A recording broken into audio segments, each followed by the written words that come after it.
हाँ तो बच्चे ज्योग्राफी में क्लास 8 में हम पढ़ रहे थे। ज्योग्राफी में चैप्टर 5 इंडस्ट्रीज, और इसमें भी हम पेज नंबर 170 पर यहाँ पर जो बॉक्स है यहाँ पर आए हुए थे।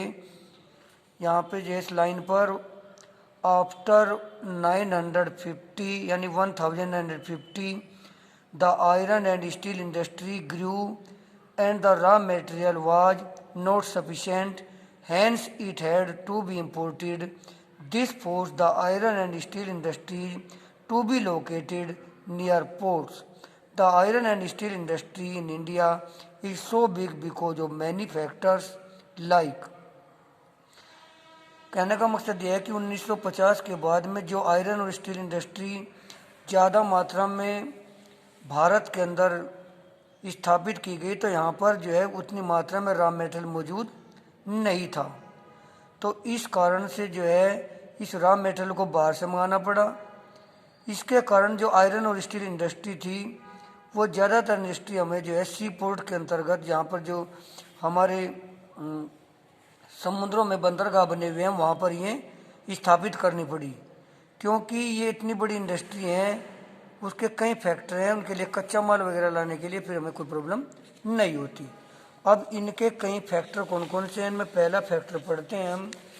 इनमें फर्स्ट फैक्टर है advantage of raw material. Raw material for iron and steel is available in abundance. Raw material जो है बहुत ज़्यादा मात्रा में यहाँ पर मिल जाता है। चीप लेबर, इंडिया एक ऐसा स्थान है जहाँ पर लोगों की पर कैपिटा इनकम कम है, यानी प्रति व्यक्ति आय लोगों की कम है। पॉपुलेशन बहुत ज़्यादा है and with a huge population बहुत ज़्यादा है, resulting in cheaper and readily available labour as compare to most other countries. तो दूसरे कंट्रीज के मुकाबले यहाँ पर जो लेबर है वो थोड़ी हमें सस्ती मिल जाती है। नेक्स्ट इसके बाद आता है आपका मार्केट। अगर मार्केट की बात करें, क्योंकि हमारे यहाँ पर जो पॉपुलेशन है ह्यूज पॉपुलेशन है, बहुत ज़्यादा मात्रा में पॉपुलेशन हमारे यहाँ पर है, तो with such a huge population and big manufacturing houses there is a huge internal market for raw material. तो हमारे यहाँ पर रॉ मटेरियल की भी बहुत बड़ी मार्केट उपलब्ध है। Besides having low cost also enables us to export our products to other countries। और लो कॉस्ट होने के कारण जो हमारे यहाँ पर जो प्रोडक्शन होता है उसकी जो कॉस्ट कम होती है, तो कम कॉस्ट होने के कारण भी हमारे यहाँ के बहुत सारे प्रोडक्ट जो है उनको एक्सपोर्ट कर दिया जाता है दूसरे कंट्रीज को, दूसरे देशों को। All the important steel producing centres such as Bhilai, Durgapur, Burnpur, Jamshedpur, Rourkela, Bokaro, ये सभी हमारे जो इम्पोर्टेंट स्टील प्रोड्यूसिंग सेंटर्स हैं ये सिचुएटेड हैं ओवर ए रीजन, उन रीजन में स्थापित हैं यहाँ पर, दैट स्प्रेड्स ओवर 4 स्टेट्स। ये लगभग में 4 स्टेट हैं जहाँ पर स्थित हैं, जैसे कि हमारे वेस्ट बंगाल में, झारखंड में, उड़ीसा में या छत्तीसगढ़ में। भद्रावती और विजयनगर कर्नाटका में, विशाखापत्तनम आंध्र प्रदेश में, सेलम जो है वो तमिलनाडु में, और अदर इम्पोर्टेंट स्टील सेंटर्स हमारे यहाँ पर जो है वे यूटिलाइज कर रहे हैं लोकल रिसोर्सेज को, जो हमारे यहाँ पर लोकल में जो रिसोर्सेज है उनका प्रयोग कर रहे हैं वे। India's steel production increase from 1 million ton in 1947 to 30 million ton in 2002। यानी हमारे यहाँ पर जो स्टील का प्रोडक्शन है वो 1947 में मुश्किल से 1 मिलियन टन था, जो 2002 में बढ़कर आपका हो गया है 30 मिलियन टन। और अगर आज की बात करें तो आज ये उससे भी काफ़ी ज़्यादा पहुँच चुका है। तो भाई यहाँ तक मैंने आपको रीडिंग कराई, यहीं तक आप इसको कर लें। इसके बाद हम अब इसके, क्योंकि रीडिंग के साथ साथ बुक मैटर भी थोड़ा बहुत हो जाना चाहिए, तो आज तुम्हें कुछ कराते हैं बुक मैटर। अपने घर से अच्छी तरह से इसकी रीडिंग करके ज़रूर देख लें। अब बुक मैटर में हम आते हैं पेज नंबर G179, यानी ज्योग्राफी का 179 पेज। इसमें पहले एक्सरसाइज आती है आपकी choose the correct option. Choose the correct option में ए पार्ट है, which one of these is not an agro based industry. इनमें से कौन सी एग्रो बेस्ड इंडस्ट्री नहीं है। देखिए जितना भी आपको रोज पढ़ाया जाता है, अगर आप उसको जो है उसके true false fill in the blanks और मैचिंग साथ साथ करते रहें तो आपको किसी प्रकार की कोई प्रॉब्लम नहीं होगी। तो हमने आपको पढ़ाया जैसे कॉटन इंडस्ट्री है, ये भी एग्रो बेस है, सिल्क भी एग्रो बेस है, डेयरी भी एग्रो बेस है, आयरन एंड स्टील इंडस्ट्री ये एग्रो बेस इंडस्ट्री नहीं है, तो इसको टिक मार्क कर देंगे। अब इसके बाद आता है हमारा B, which of these factor does not decide the location of industry. इनमें से कौन सा एक फैक्टर है जो इंडस्ट्री की लोकेशन को डिसाइड नहीं करता है। वो है availability of storage warehouses. अब वेयर हाउस कहीं के लिए बनाए जाते हैं, अनाज जो भंडारण के लिए बनाए जाते हैं, तो इनकी इसमें कोई ज़रूरत नहीं होती है, तो इसमें आ जाएगा इसका 4th पॉइंट। अब सी पार्ट इसमें आता है, which country is not a hub of textile industry. Textile industry का इनमें से कौन सा हब नहीं है। तो हम बात करें इसमें जर्मनी, जर्मनी टेक्सटाइल इंडस्ट्री का हब नहीं है। इंडिया भी है, हांगकांग भी है, साउथ कोरिया भी है, लेकिन जर्मनी नहीं है।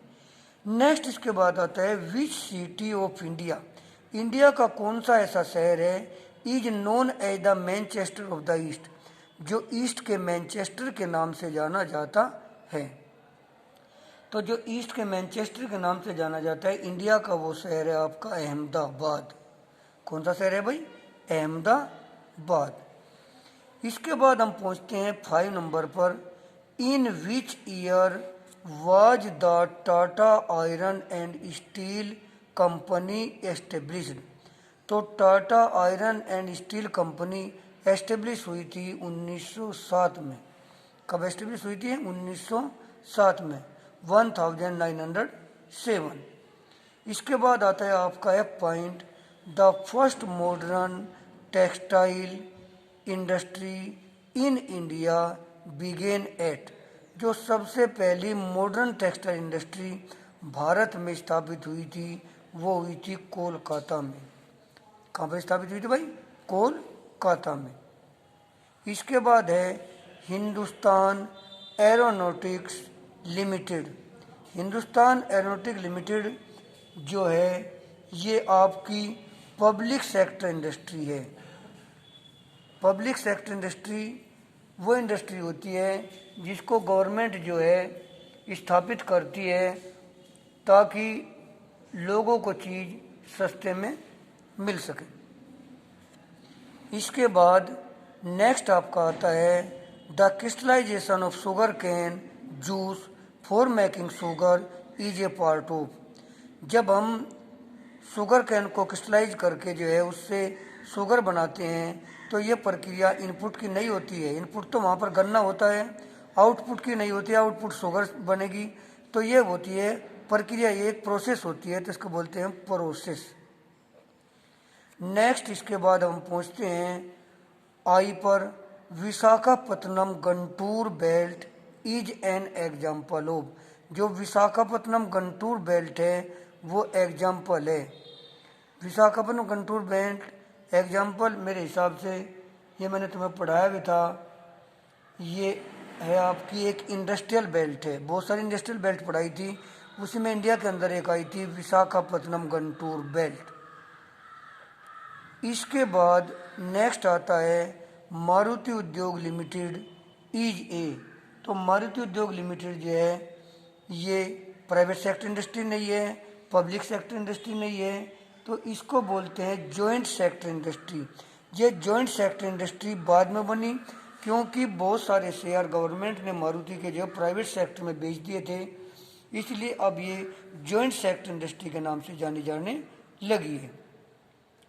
तो भाई आज जितना मैंने पढ़ाया वो रीडिंग करेंगे, और वो रीडिंग करने के बाद उसके बाद जो चूज द करेक्ट ऑप्शन है ये जो है इनको आप अपनी फेयर कॉपी में HW में कर लेंगे। और साथ साथ इस सारे काम को अगर आप साथ साथ लर्न भी करते रहें तो आपके लिए बहुत ही अच्छा रहेगा।